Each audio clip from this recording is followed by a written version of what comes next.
Welcome to another episode of the Morale Booster with John Ughulu.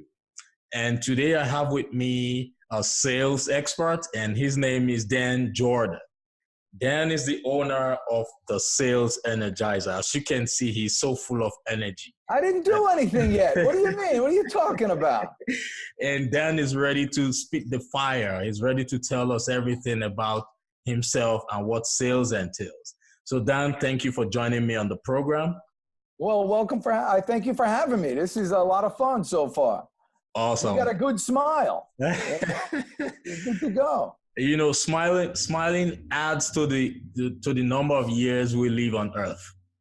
So it's I moved here because of a smile. I was from New Jersey, and I used to play this game. I don't think I ever belonged there, but I used to play this game that if I walk down the street and I see somebody, you see, if you smile at somebody like that, see, you just smile. You force them to smile back. You just smiled when I did that. And so you could force somebody to smile. So whenever I did that in New Jersey, I get a point. So I win. And so in New Jersey, I never lost. And I came here to Georgia to visit a friend, Joel Haspel. And I came here, I'm walking down the street. I see somebody, they smiled at me first. And I lost. The first time I ever lost, I said, you know what? I got to move here.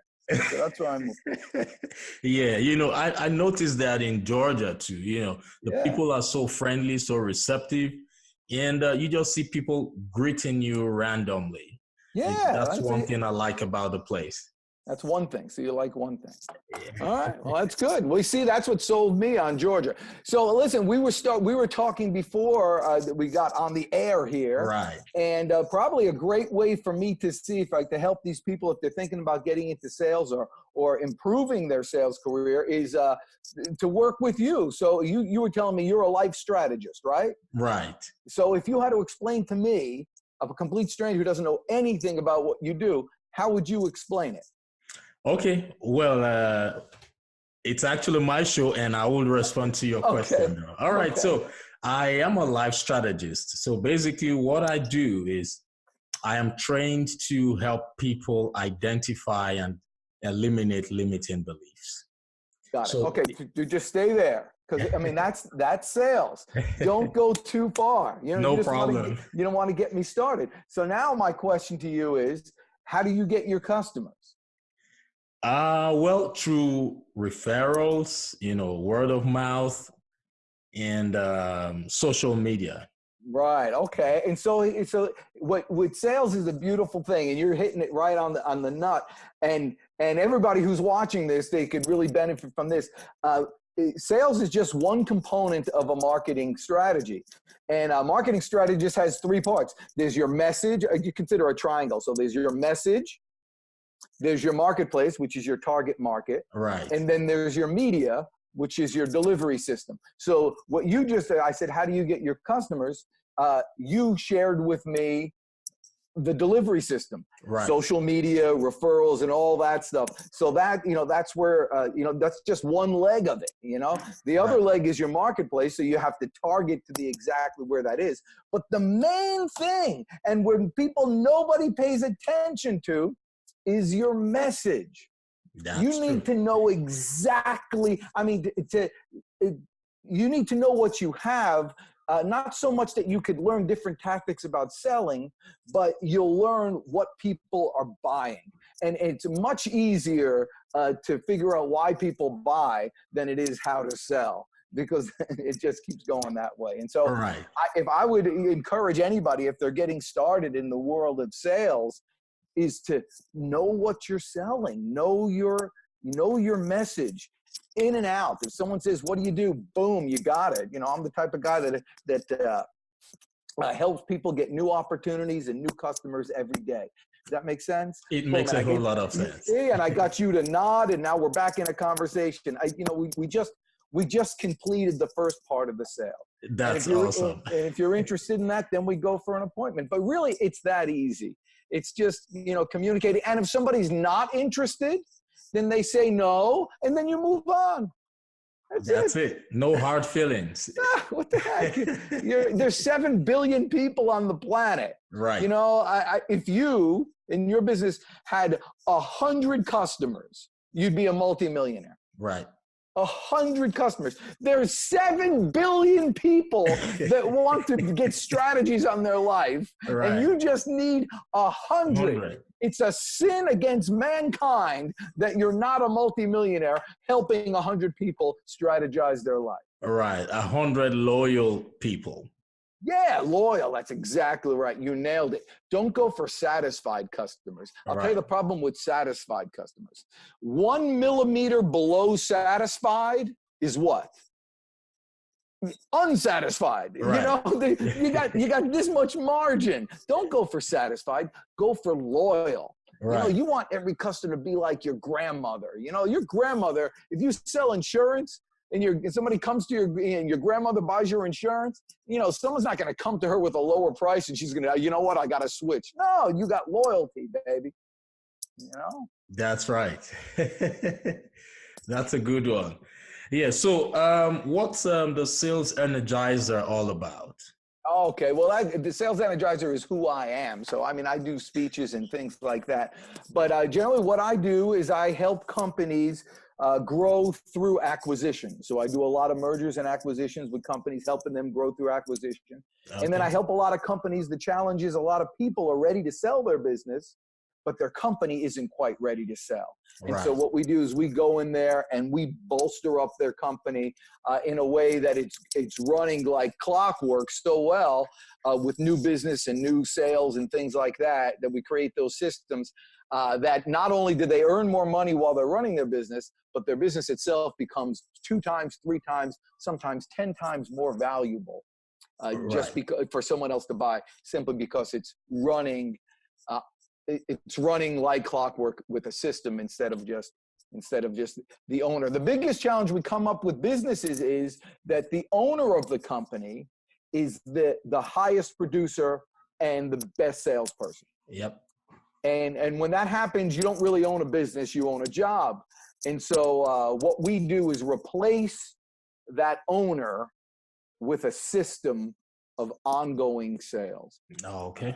And so we focus on that aspect of it. And then the operations of the business, there's plenty of people that know how to run business operationally. People like doing that. The fear is you have to understand you have to continually be growing. If you're not growing, you're shrinking. If you're not climbing, you're sliding. Right. You're never all set. It's never even Steven. Something's going to screw you up. So you got to continually build. That's what we do for companies. That makes sense? It makes a whole lot of sense. You with me? Okay. Yes, I am absolutely with you. Okay, so what about, do you do franchising? Do you help people if they want to buy business franchises? Yeah, well, we sell for some franchise. I do mostly existing businesses. Not that I dislike franchises. I've owned many of them. I don't like paying a whole lot of money without getting immediate revenue. So I think there's much better deals buying an existing company that already has a client base, already has all that stuff. Yeah. And a lot of times you can get them for, the same amount or less, actually, for startup fees. Yeah. And you also can get SBA financing from it. Yeah. So typically, it's normally, a good thing when you buy a business that already has a system. Yeah. Right. Well, already has customers. Right. A system. If I had the choice between a system and customers, I'm taking customers. Right. That's a big issue, by the way. A lot of people want to get into their own business, and they spend hours like on business cards and trying to figure out, do I need an LLC? Do I do a C Corp or do I S Corp? And they talk and they hire a consultant. Get a dang customer. Get a customer, and then you're in business. Right. So for how long have you been in sales? Oh, I've been married for 20 some odd years. I guess that's about how long.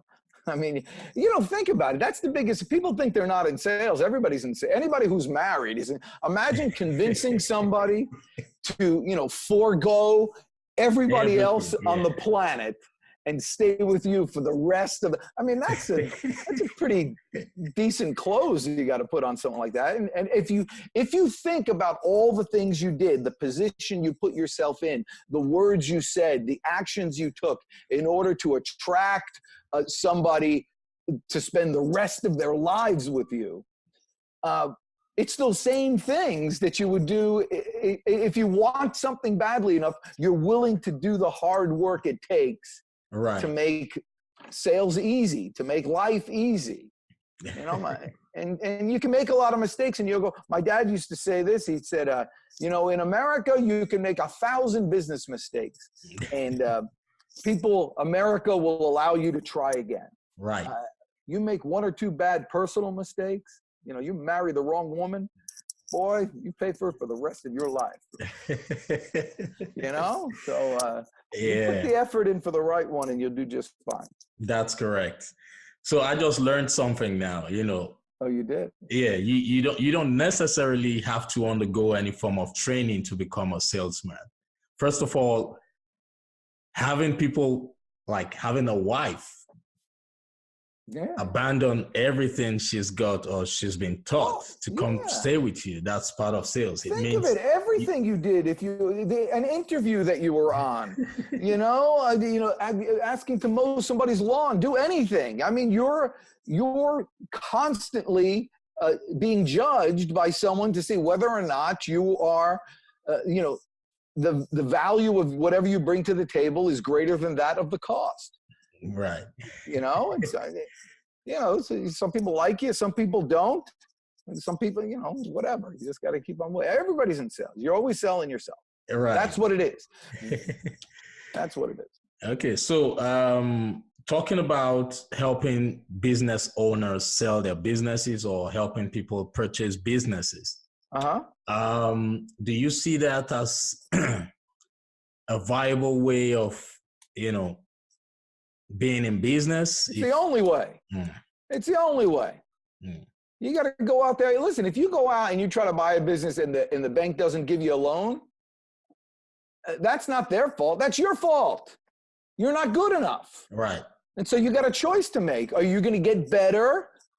Are you going to better yourself, or are you going to do what it takes to calm their nerves that they're willing to take that risk on you, or are you going to blame them for being jerks? No, you get better, little bit better every day. Right. You know, what time did you wake up this morning? You could probably wake up 15 minutes earlier. Right. You know, how many books did you read today? You could probably read another one. Did you floss your teeth today? You probably could do that. Little simple. You know what success is, John? Here's another thing you could learn. Okay, ready? You know what success is? I'm listening. Simple little disciplines practiced every day. Right. That's it. It's just the little things every day. You know, you ever see people that are always late? Yeah. Those people don't get loans from the bank. Because they're always late. It's a personality trait. Right. But if you're always on time, you ever know anybody who's always on time? Yep. Yeah. You think of them a little bit differently? Yes. Would you be willing to risk something on them, you know, time or money or something you think you can get? Of course. Yes. My dad used to say another thing. This is a good one. Ready? Yeah. You've heard the old saying, you know, in this country, it's not what you know, it's who you know, right? My dad said that's a bunch of garbage. In his little French Jewish voice accent, he said, Danny, he used to, whenever he would give me advice, he'd use his little accent and he'd say it like this. He'd say, Danny, in this country, and then he'd give me the stuff. Right. He said, Danny, in this country, you become the person that other people want to know, and you write your own ticket. He said, act like the person you'd like to become. And pretty soon you'll see that person in the mirror. That's a fact. So how do you see yourself? Do you see yourself as a business owner? Then you'll be one. Yep. You'll start acting like that person. Do you see yourself as someone who's responsible? Then you'll act that way, and all of a sudden you'll start getting the benefits from that. Do you see yourself, you know, attracting the perfect spouse for yourself? Act that way, and then you'll start seeing those results. That's a good one. Yeah, it is a good one. I give you like 4 good ones. John. Yes, you are on top of it, and I believe my viewers are actually having so much fun right now. Yes, that's right. All 6 of them. How many are there? That's good. I'm not mocking you. By the way, I need you to. I need more subscribers to my YouTube channel. Go on my YouTube. You'll get more of this all day long. Not a problem at all. Dan Jourdan, the sales energizer, and just go on YouTube. And I need more. I got to get 1,000. I only have like 700. Oh, really? It takes a while, and at times we've come to realize that it's better your following grows organically.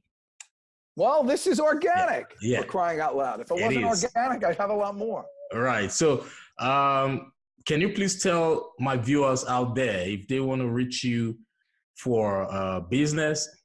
Can you provide a contact number where they can reach out to, or like a website? Or sure. So look me up, danjourdan.com. Just go on Google and put Dan Jourdan. I'm all over. Jourdan. Daniel Jourdan, le fils de Henri de Paris. Yes. So Dan is actually of French origin. And yes. Well, no, my dad is from France. I was born here. All right. Right. Yeah. Okay. Yeah. Thanks for clarifying that. Yeah. Anyway, so it was nice having you on the show, Dan. And I hope when next I call you for a different episode, you will be willing to come by. Oh, yeah, sure. I'll be a regular. I like you. You laugh at my stuff. That's the main reason I stick. That's the main reason my wife, I stick with my wife. After 25 years, she still laughs at my stuff. And, as a guy, that's all we want, No, because, she still laughs at it because you provide good stuff. That's just the truth. You've got good content. Yes. No, that's right. Okay. Right. Keep growing. Yeah. I really appreciate you and all your viewers. Subscribe to my YouTube channel. Yes. You're the best. I'm the DJ. Let's go rock and roll. Woo! Awesome. Thank you very much, Dan.